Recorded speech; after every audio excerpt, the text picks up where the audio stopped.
Bonjour à tous, aujourd'hui je vous retrouve dans le 4e épisode sur la fondation Len Podat. Aujourd'hui ce sera notre première interview, il y aura 2 interviews à la suite, l'une cette semaine, l'une la semaine prochaine.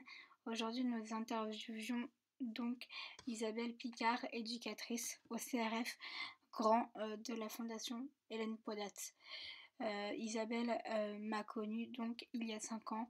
Nous revenons ensemble sur nos souvenirs et surtout son travail puisqu'elle avait peu de souvenirs. Donc c'est plutôt nous qui lui avons donc rappelé des souvenirs. Voilà. Bonjour Isabelle. Alors, ça fait déjà 5 ans que nous sommes amis, c'est des retrouvailles. Que penses-tu de ces retrouvailles? Je pense que tu as drôlement changé, je reconnais ton visage. Heureusement, mais je pense que tu as drôlement changé. Vous avez changé, les filles. Quel est ton travail ici alors? Mon travail ici consiste en plusieurs choses. En fait, je ne sais jamais comment ma journée va se passer. Je suis là à l'écoute des jeunes qui en ont besoin et à l'écoute des équipes soignantes. Je suis là pour les soutenir aussi dans le travail qu'elles ont au quotidien avec les jeunes. Mais ma mission principale, c'est d'être disponible pour les jeunes, d'être à leur écoute et puis faire en sorte que leur séjour se passe le mieux possible. Pouvoir répondre à leurs questions quand c'est possible et quand c'est pas possible, savoir les orienter sur les bonnes personnes. Alors, tu organises des ateliers. Ce soir, d'ailleurs, tu en as organisé un de cuisine que tu as entendu parler. Qu'est-ce que ça apporte aux jeunes? Quel retour tu as?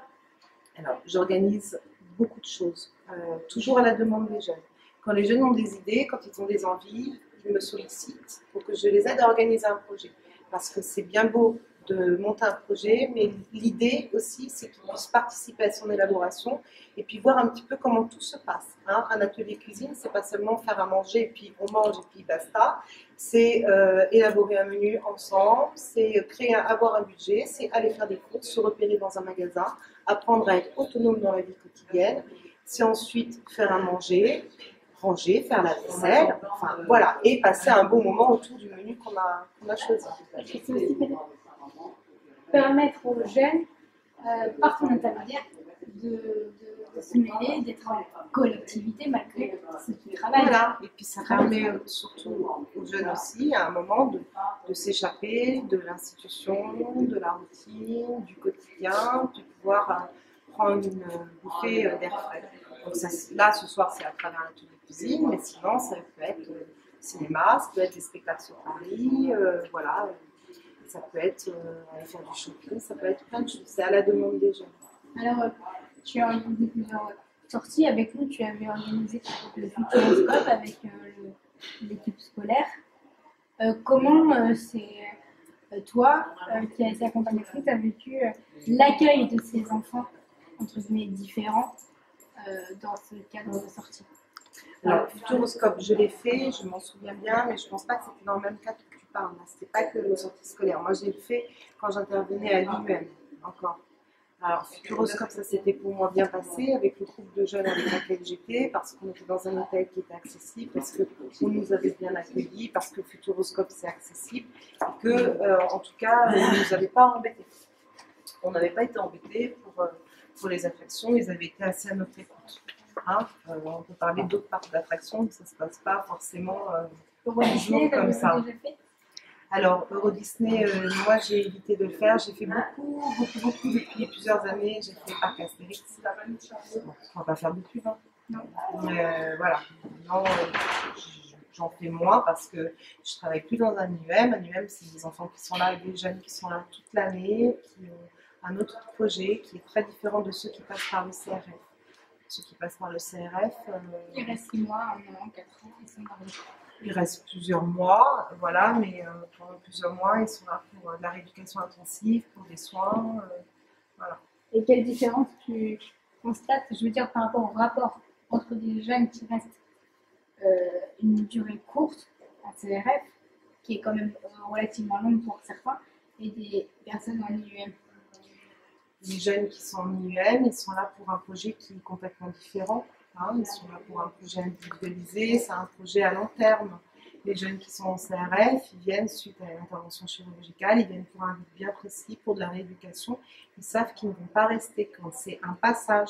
C'est un passage qui peut être difficile, qui peut être aussi plein de joie, mais c'est juste un passage dans leur vie. est-ce que ton rôle, enfin moi je l'ai vécu comme ça, mais est-ce que toi tu le vois aussi comme ça, et aussi de créer un peu un univers entre les jeunes qui se fréquentent, qui se voient tous les jours, une sorte d'espèce de famille, de nouvelle famille, des liens se tissent. Enfin, moi, je sais qu'il y en a, il y en a d'autres. Non, je le sais très bien. Mais est-ce que ça fait partie de tes, de tes Ressenti. enfin pas projets, mais buts?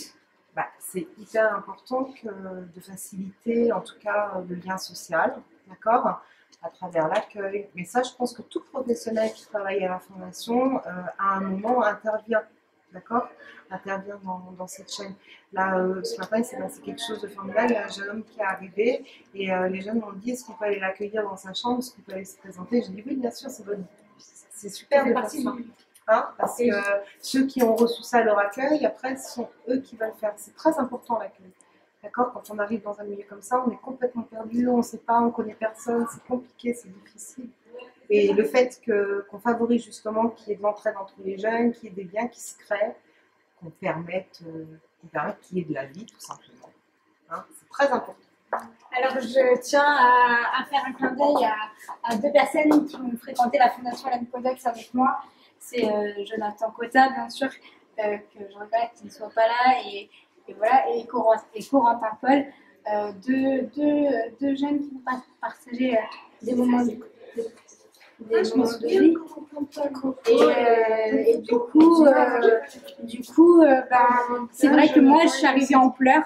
Je ne connaissais pas vraiment, j'avais juste visité. Le premier jour, oui, il est venu m'accueillir dans ma chambre, me parler un petit peu, que ça allait bien se passer.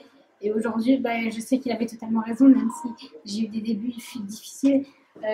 Si tu regardes cette vidéo, je t'embrasse bien fort et j'espère te revoir très très vite. Voilà. Une autre personne que je remercie, c'est Alban Mott, qui a eu aussi un parcours atypique.